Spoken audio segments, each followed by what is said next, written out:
सुप्रभात विद्यार्थी मित्रांनो, विषय मराठी, इयत्ता 7वी। आज आपण प्रथम कविता पाहणार आहोत।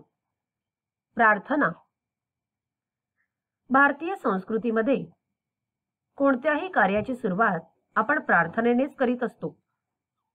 प्रार्थना करणे हे प्रत्येक मानवाचे कर्तव्य आहे। शाळेत आल्यानंतर आपण दिवसाची सुरुवात प्रार्थनेनेच करतो की नाही? त्याचप्रमाणे आपल्या अभ्यासाची सुरुवात शुभ व्हावी म्हणून आपण ही प्रार्थना करूया। प्रार्थना म्हणजे काय? आपली इच्छा पूर्ण करण्यासाठी देवाकडे करुणा भाकणे। या कवितेत प्रार्थना ही ज्ञान मंदिराकडे म्हणजेच शाळेला केलेली आहे। शाळेविषयी जे भाव व्यक्त केलेले आहेत ते आपण या प्रार्थनेत पाहणार आहोत। या कवितेचे कवी जगदीश खेबुडकर यांच्याबद्दल थोडीशी माहिती जाणून घेऊया। जगदीश खेबुडकर हे प्रसिद्ध मराठी साहित्यिक तसेच गीतकार होते। खेबुडकरांचा जन्म 10 मे इसवी सन 1932 रोजी कोल्हापूरमधील राधानगरी येथील रस्त्यावरील खेबवेडे हळदी या गावी झाला। मराठी चित्रपट सृष्टीसाठी त्यांनी मोठ्या प्रमाणावर गीतांचे लेखन केलेले आहे। तसेच विविध कथा व नाटके सुद्धा प्रसिद्ध आहेत। प्रार्थना। नमस्कार माझा या ज्ञान मंदिरा, सत्यम शिवम सुंदरा, शब्दरूप शक्ती दे, भावरूप भक्ती दे, प्रगतीचे पंख दे, चिमण पाखरा, विद्या धन दे आम्हास, एक छंद एक ध्यास, नाव नेई पैल तिरी, दया सागरा, हो आम्ही नीतिमंत, कला गुणी बुद्धिमंत, कीर्तीचा कळस जाय, उंच अंबरा। बघा मुलांनो, या कवितेचे कवी खेबुडकर याने किती सुंदर शब्दांमध्ये या कवितेचे वर्णन छान शब्दांमध्ये केलेले आहे। ते आता आपण थोडक्यात पाहूया। नमस्कार माझा या ज्ञान मंदिरा, सत्यम शिवम सुंदरा। नमस्कार म्हणजेच नमन, वंदन।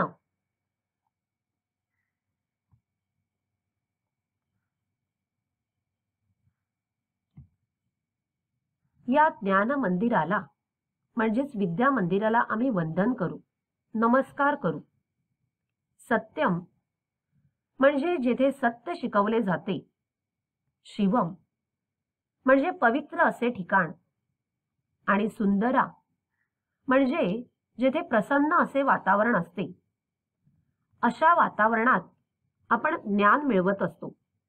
म्हणून या ज्ञान मंदिरेला, विद्या मंदिरेला आपण नमस्कार करीत आहोत। शब्दरूप शक्ती दे, भावरूप भक्ती दे, प्रगतीचे पंख दे, चिमण पाखरा। कवी म्हणतायत शब्दरूप शक्ती दे म्हणजेच हे ज्ञान मंदिरा आम्हाला शब्दांची शक्ती दे, कारण आम्हाला ज्ञान आत्मसात करायचे आहे, ज्ञान मिळवायचे आहे। भावरूप भक्ती दे म्हणजेच ते ज्ञान शिकत असताना आमच्या मनात चांगले विचार असू देत, आमच्या मनी चांगल्या भावना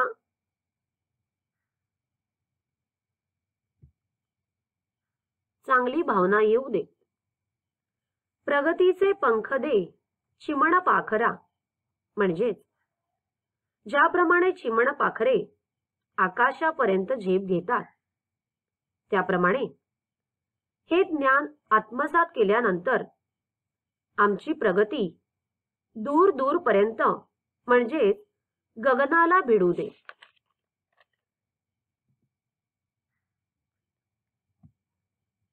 विद्या धन दे आम्हास, एक छंद एक ध्यास, नाव नाही पैल तेरी दया सागरा.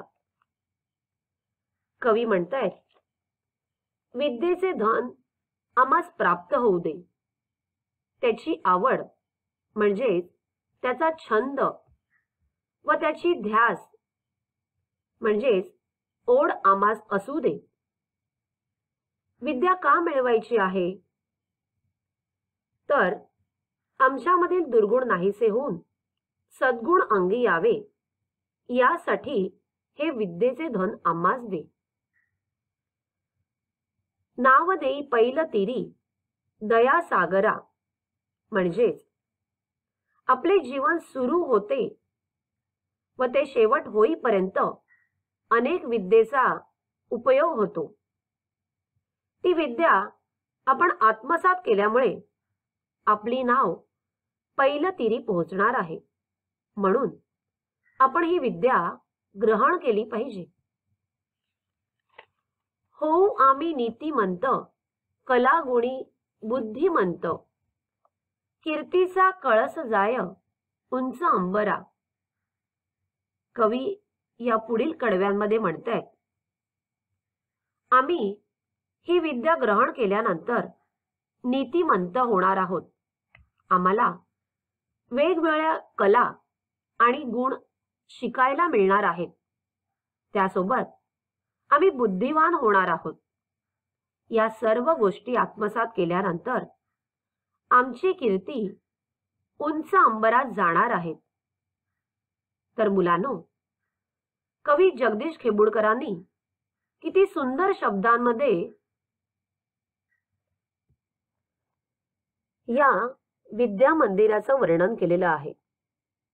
तर मुलांनो, ही कविता तुम्ही सुद्धा माझ्यासोबत तालासुरात म्हणा हं.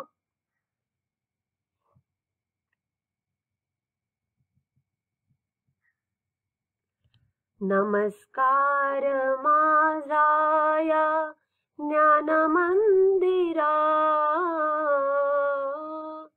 सत्यम शिवम सुंदरा, सत्यम शिवम सुंदरा. शब्द रूप शक्ती दे, भाव रूप भक्ती दे.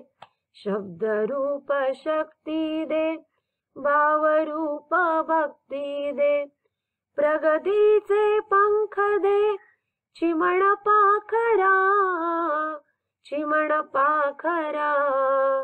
ज्ञान मंदिरा, सत्यम शिवम सुंदरा, सत्यम शिवम सुंदरा.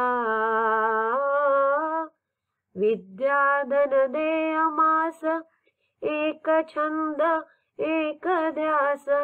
विद्याधन दे आम्हास, एक छंद एक ध्यास. नाव नाही पैल तिरी दया सागरा, दया सागरा. ज्ञान मंदिरा, सत्यम शिवम सुंदरा, सत्यम शिवम सुंदरा. हो आम्ही नीतिमंत, कलागुणी बुद्धिमंत. हो आम्ही नीतिमंत, कलागुणी बुद्धिमंत. कीर्तीचा कळस जाय उंच अंबरा, उंच अंबरा. ज्ञान मंदिरा, सत्यम शिवम सुंदरा, सत्यम शिवम सुंदरा.